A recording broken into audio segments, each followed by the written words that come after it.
আসসালামু আলাইকুম রহমতুল্লাহ।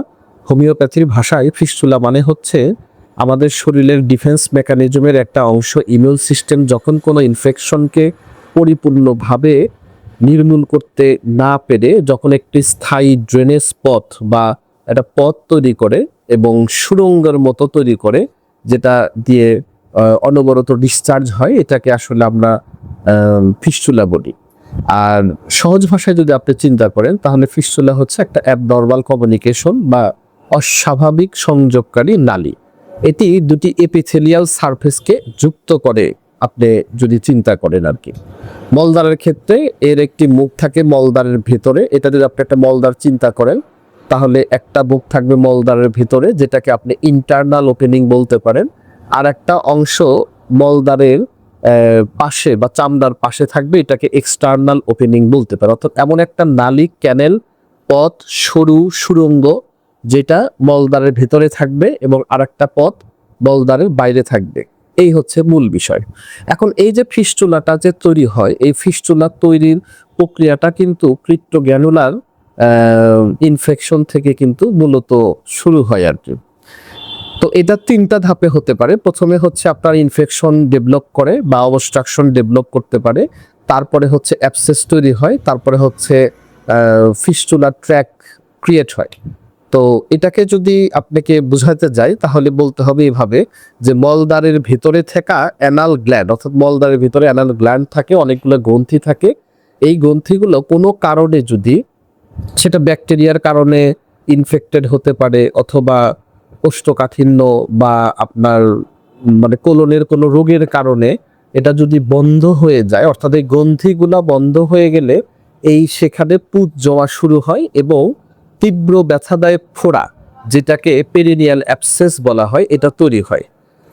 এই পেরিনিয়াল অ্যাবসেসের ভিতরে থাকা পুঁজ যখন স্বাভাবিকভাবে বের হতে পারবে না, ধরেন এটা আপনার অ্যানাল রেক্টাম, এর ভিতরে একটা ফোড়া হলো, যেটাকে পেরিনিয়াল অ্যাবসেস বলা হচ্ছে। এখন এই ফোড়ার ভিতর থেকে পুঁজগুলো স্বাভাবিকভাবে যখন বের হতে পারবে না, তখন এটি মাংসপেশির ভেতর দিয়ে একটা রাস্তা তৈরি করে চামড়ার বাইরে, মলদ্বারের বাইরে বের হয়ে আসার চেষ্টা করবে, এবং যখন এটা বাস্ট হয়ে যখন চলে আসবে, তখন এটাকে একটা নালী হয়ে যাবে, যেটাকে আমরা বাংলায় ফিস্টুলা বলছি বা ফিস্টুলা ট্র্যাক বলছি। তো যদি অনেক বছরের ফিস্টুলা চলতে থাকে চিকিৎসাবিহীন অবস্থায়, তবে এটা ক্রনিক ইনফ্লামেশন থেকে অ্যানাল ক্যান্সার বা স্কোয়ামাস সেল কার্সিনোমা হওয়ার কিন্তু ঝুঁকি থাকতে পারে। তো ফিস্টুলার প্রকারভেদ বা ক্লাসিফিকেশন বোঝাটা অত্যন্ত জরুরি, কারণ এই যে পাথওয়ে বা সুড়ঙ্গটি মলদ্বারের পেশি বা স্প্লিন্টার মাসলকে কিভাবে অতিক্রম করছে, তার উপরে নির্ভর করে চিকিৎসার পদ্ধতি ডিপেন্ড করে। অর্থাৎ আপনাকে এই ফিস্টুলার প্রকারভেদের উপরে নির্ভর করে আপনাকে সিদ্ধান্ত নিতে হবে যে তার সার্জারি লাগবে, নাকি তাকে ওষুধ দিয়ে ভালো করা যাবে, বা কি ধরনের সার্জারি লাগতে পারে, বা কি ধরনের পদক্ষেপ নেওয়া লাগতে পারে। এই সবগুলি কিন্তু আসলে ফিস্টুলার প্রকারভেদ বা ক্লাসিফিকেশনের উপরে ডিপেন্ডস করে, যেটাকে আপনার পার্ক ক্লাসিফিকেশনও আপনারা বলতে পারেন আর কি। তো মলদ্বারের দুই ধরনের পেশি থাকে। আমরা এক ধরনের পেশিকে ইন্টারনাল স্প্লিন্টার বলা হয়, যেটা ভেতরের পেশি। আর এক ধরনের পেশিকে এক্সটার্নাল স্প্লিন্টার বা বাহিরের পেশি বলা হয়। এই পেশিগুলোর সাপেক্ষে ফিস্টুলা চার ভাগে ভাগ করা যায়। এক নাম্বার যেটা, সেটা হচ্ছে আপনার ইন্টার স্প্লিন্টেরিক ফিস্টুলা। এটা খুবই কমন, যেটা 70% ক্ষেত্রে এটাই হয়। অর্থাৎ যতগুলি ফিস্টুলা হয়, তার মধ্যে 70% কিন্তু এই ইন্টারস্প্লিন্টারিক ফিস্টুলা। এই সুড়ঙ্গটি কেবল ভেতরের পেশি বা ইন্টারনাল স্প্লিন্টারকেই ভেদ করে এবং দুই পেশির মাঝখান দিয়ে মলদ্বারে একদম কাছের চামড়ায় বের হয়। এটা তুলনামূলকভাবে খুব সহজ এবং সঠিক চিকিৎসাতে খুব দ্রুত এটা সেরে যায়। দুই নাম্বার হচ্ছে ট্রান্সপিন্টরিক ফিস্টুলা। এটা আপনার প্রায় 20% ক্ষেত্রে এটা আপনি পাবেন। এই সুড়ঙ্গটি ভেতরের এবং বাহিরের উভয় পেশিকেই আড়াআড়িভাবে একদম ক্রস করে ভেদ করে এবং বাইরে বের হয়ে আসে। এটা একটু বেশি গভীর হয় ক্ষতটা, তবে যদি পেশি অনেক উপর দিয়ে যায়, তবে চিকিৎসার সময় এই ক্ষতিগ্রস্ত হওয়ার ঝুঁকিটা বেশি থাকে। তিন নাম্বার হচ্ছে সুপ্রাস্পিন্টরিক ফিস্টুলা। এটা বেশ বিরল, মাত্র যতগুলি ফিস্টুলা আপনি দেখতে পারবেন, অনলি 5% ফিস্টুলার ক্ষেত্রে এই সুপ্রাস্পেন্টরিক ফিস্টুলা দেখতে পারবেন। এই সুড়ঙ্গটি দুই পেশির মাঝখান দিয়ে যাত্রা শুরু করে, কিন্তু সোজা বাহিরে বের না হয়ে এসে উপরের দিকে উঠে যায় এবং পুরো বাহিরের পেশিটাকে অর্থাৎ এক্সটার্নাল স্প্লিন্টারকে উপর থেকে ঘুরে এসে চামড়ার মুখ তৈরি করে। এটা বেশ জটিল এবং মলদ্বারের অনেক গভীরে এটা অবস্থান করে, একদম খুব গভীরে অবস্থান করে, এবং এগুলা জানার জন্য বেশিরভাগ ক্ষেত্রে আপনার এমআরআই ফিস্টুলোগ্রাম প্রয়োজন হয়।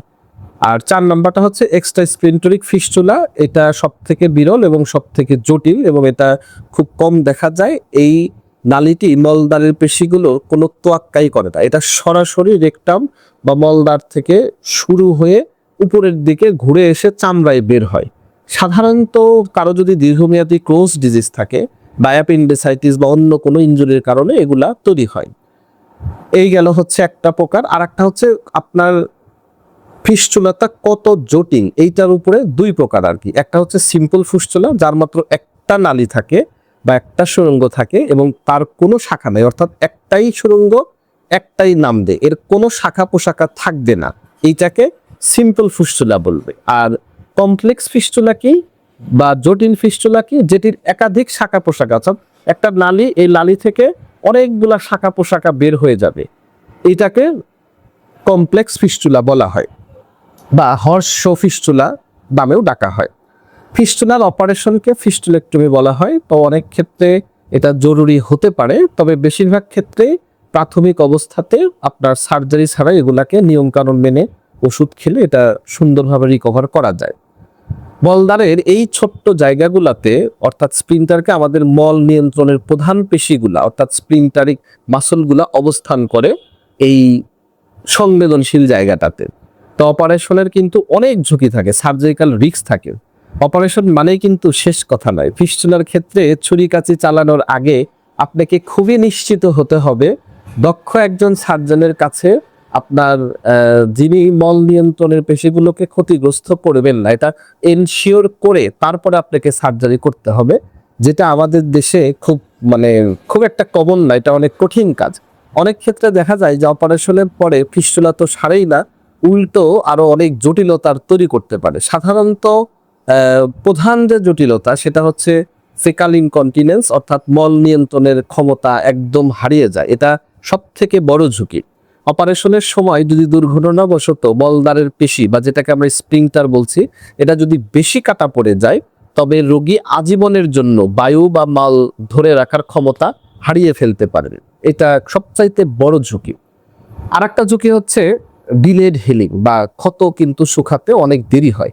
মলদ্বারের যে এলাকাটা এটা সব সময় আর্দ্র থাকে এবং এখানে প্রচুর ব্যাকটেরিয়া থাকে, ফলে অপারেশন করে এই অপারেশন ক্ষত শুকাতে অনেক বেশি সময় লাগে।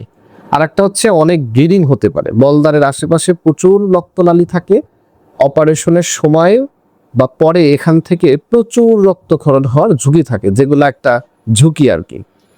আবার অপারেশনটা যদি আপনার ঠিক মতো হয় তাহলে তো বেঁচেই গেলেন, আর যদি অপারেশন ঠিক মতো না হয় বা অপারেশন যদি ফেইল হয় বা অপারেশন যদি খুব সাকসেসফুলি না হয়, সেই ক্ষেত্রে নিখুঁত যদি অপারেশন না হয় তাহলে কিন্তু অনেকগুলা সমস্যা হতে পারে, যেমন রিকারেন্স সমস্যাটা হতে পারে। এটা সবচেয়ে থেকে বড় হয়। সার্জন যদি প্রাইমারি ট্র্যাকটাকে বা এর কোনো ছোট শাখাকে খুঁজে না পায়, পরে অপারেশন করার সময় পরে কয়েক মাস পরেই এই একই জায়গাগুলোতে ফিস্টুলা দেখা দেবে এবং এটা অনেক জটিল অবস্থা তৈরি করবে। এই জন্যই ফিস্টুলাটাকে বেশিরভাগ ক্ষেত্রে 3-4টা সার্জারি আমরা দেখি আর কি আমরা। আর একটা হচ্ছে কমপ্লেক্স ট্র্যাক ফরমেশন করতে পারেন। ভুল বা সম্পূর্ণ অপারেশন যদি হয় তাহলে আপনার সিম্পল ফিস্টুলা, অর্থাৎ যেটা একটা ট্র্যাক ছিল, একটা নালী ছিল, এটা পরবর্তীতে অনেক শাখা পোশাখায় বিভক্ত হতে পারে, এটাকে হর্ষ ফিস্টুলা বলতে পারি আমরা। আর একটা প্রবলেম হচ্ছে আপনার অ্যানাল স্টেনোসিস হতে পারে। মলদ্বারের স্কার টিস্যু ডেভেলপ করে মলদ্বারটা একদম চেপে যেতে পারে এবং পরবর্তীতে মলত্যাগ করা অত্যন্ত কষ্টকর হবে, যন্ত্রণাদায়ক হবে এবং পরবর্তীতে এইটাকে অর্থাৎ এই অ্যানাল স্টেনোসিস বা মলদ্বার চিকন হয়ে যাওয়া এই সমস্যাটাকে সারাইতে গেলে রিকনস্ট্রাকশন সার্জারি লাগে, যেটা অত্যন্ত ব্যয়বহুল এবং অনেক ঝামেলা। আর একটা হচ্ছে ক্রনিক ইনফ্লামেশন এবং ফোড়া, এগুলা তৈরি হতে পারে। অর্থাৎ অপারেশন যদি ঠিক মতো না হয়, নালীর ভেতরে যদি ময়লা জমেই থাকে, তাহলে বারবার ফোড়া হবে, আবার আপনার নতুন করে ঝামেলা শুরু হবে আর কি। হ্যাঁ, তো আজকে আসলে অনেকগুলা ওষুধ আছে হোমিওপ্যাথিতে। এই আপনার মানে দেয়ার আর লটস অফ মেডিসিন, কয়েকশো মেডিসিন আছে এই ফিস্টুলার উপরে কাজ করতে পারে। আমাদের হোমিওপ্যাথিতে মূলত আমরা রোগীর নয়, রুগীর চিকিৎসা করি। তো রুগীর শারীরিক, মানসিক এবং ফ্যামিলির হিস্ট্রিতে সমস্ত লক্ষণ মিলে আমরা একটা ওষুধকে সিলেকশন করি, যেটা হোমিওপ্যাথির আসল সৌন্দর্য। কিন্তু কিছু জুনিয়রদের অনুরোধে আজকে কয়েকটা ওষুধের কথা বলবো ক্লিনিক্যালি আর কি, যেগুলা প্রায় আপনার ফিস্টুলাতে ব্যবহার হতে আমরা দেখি বা বেশিরভাগ ব্যবহৃত হতে দেখি। তার মধ্যে একটা হচ্ছে ক্যালকেরিয়া ফস। ফিস্টুলা মানেই হলো প্রচন্ড যন্ত্রণা, ভয়াবহ কষ্ট, কিন্তু এই ক্যালকেরিয়া ফসে ফিস্টুলাগুলা খুবই যন্ত্রণাহীন হয়, যেটা আশ্চর্য। হ্যাঁ, তো অনেক ক্ষেত্রে ব্যথা নেই, কিন্তু অনবরত পাতলা রস বা পুজ দেখা দিতে পারে। আর এটা হচ্ছে খুব গভীর টিস্যু থেকে উৎপন্ন ফিস্টুলার জন্য ক্যালকেরিয়া ফস ভালো করে, বিশেষ করে যাদের বুকের সমস্যা বা কাশির সাথে ফিস্টুলা পর্যায়ক্রমে আসে, অর্থাৎ কখনো কাশি কখনো ফিস্টুলা, কখনো কাশি কখনো ফিস্টুলা, তাদের ক্ষেত্রে এই ক্যালকেরিয়া ফসটা খুবই দারুণ কাজ করে। আরেকটা হোমিওপ্যাথিক ওষুধ আছে ক্যালকেরিয়া সালফ। এইটা খুবই একটা কার্যকরী ওষুধ, বিশেষ করে ঘন পুজের ক্ষেত্রে, ঘন হলুদ পুজের জন্য এটা ব্যবহার করতে হয়। যদি ফিস্টুলার বুক থেকে অনবরত ঘন হলদে আঠালো পুজ বের হতে থাকে, তবে এই ক্যালকেরিয়া সালফ কার্যকরী। পুজ বের হওয়া বন্ধ হতে চায় না, অনেক সময় পুজের সাথে রক্তের ছিটা থাকে, এটা বারবার হতে থাকে এবং বারবার ফোড়ার তৈরি হয়। এই জন্য ক্যালকেরিয়া সালফ এই সমস্ত লক্ষণের উপরে খুব ভালো কাজ করে। সাইলিশিয়া এমন একটা মেডিসিন, এটা ফিস্টুলার জন্য খুবই কার্যকরী বলা হয়, অর্থাৎ পুজ শুকানোর একটা মহা ঔষধ। সাইলেশিয়াকে অনেক ডাক্তাররা বলেছেন হোমিওপ্যাথিক সার্জন। অর্থাৎ সাইলেশিয়াকে যদি আপনি সঠিক জায়গাতে সঠিকভাবে যদি আপনি প্রয়োগ করেন, তাহলে আসলে আপনার সার্জারি ছাড়াই আপনি আরোগ্য হতে পারবেন। তো এরকম গুরুত্বপূর্ণ একটা মেডিসিন হচ্ছে সাইলেশিয়া। যখন ফিস্টুলার নালী থেকে প্রচুর পরিমাণ দুর্গন্ধযুক্ত পুজ বের হয়, তখন এটা সব থেকে বেশি কাজ করে এই সাইলেশিয়া। এবং নালীটি শক্ত হয়ে থাকে, টিপ দিলে রক্ত মেশানো রস বের হয়, রোগী খুবই শীতকাতর হয়। এবং এই সাইলেশিয়ার রোগী যারা হবে, তাদের হাতের তলা এবং পায়ের তলায় প্রচুর ঘাম হবে। তো আরেকটা ওষুধ আছে সেটা হিপার সালফ, যেটাও খুবই ভালোভাবে আমরা ব্যবহার হতে দেখি এবং অনেক রোগী হিপার সালফারের আসে। হিপার সালফারের প্রধান কথাই হচ্ছে হাইপার সেন্সিটিভ, প্রচন্ড ব্যথা থাকবে ফিস্টুলাতে।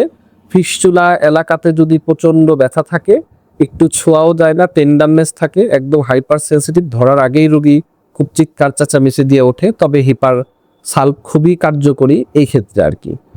এবং ফোড়া পেকে থাকে, ঠান্ডা পানিতে এই ব্যথা অসহ্য হয়ে ওঠে।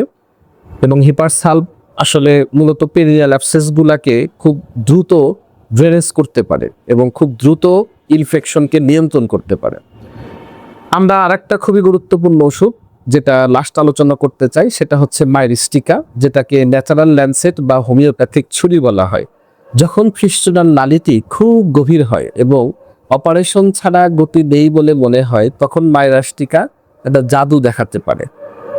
এটা খুব দ্রুত ইনফেকশন ছড়িয়ে পড়া বন্ধ করে, পুজ বের করে দেওয়ার পথকে খুব সহজ করে দেয়। অনেক সময় এককভাবেই মাইরিস্টিকাকে যদি আপনি সঠিকভাবে সঠিক জায়গাতে সঠিক সময়ে প্রয়োগ করতে পারেন, লক্ষণ সঠিকভাবে নিয়ে, তাহলে এই মাইরিস্টিকা মেডিসিনটা এককভাবেই অপারেশনের প্রয়োজনীয়তা কমিয়ে দিতে পারে। তো আমি আবারও বলছি, আসলে ক্লিনিক্যালি হোমিওপ্যাথি আসলে খুব একটা বেশি সফলতা দেবে না। কারো যদি ফিস্টুলার সমস্যা থাকে, তাহলে একজন অভিজ্ঞ রেজিস্টার্ড হোমিওপ্যাথিক ডাক্তারের কাছে শরণাপন্ন হন। এই ভিডিওগুলো আসলে আপনাদেরকে সচেতনতার জন্য, আপনাদেরকে উদ্বুদ্ধ করার জন্য আমরা করছি, কিন্তু আসলে প্রফেশনাল হোমিওপ্যাথির পরামর্শ আসলে সব ক্ষেত্রে খুবই প্রয়োজন আর কি। সবার অনেক ভালো সুস্বাস্থ্য কামনা করছি, আমাদের জন্য সবাই দোয়া করবেন, আমরা যেন আপনাদের জন্য আরো ভালো ভালো কাজ করে যেতে পারি। সবার কাছে দোয়া চাই। আসসালামু আলাইকুম ওয়া রাহমাতুল্লাহ।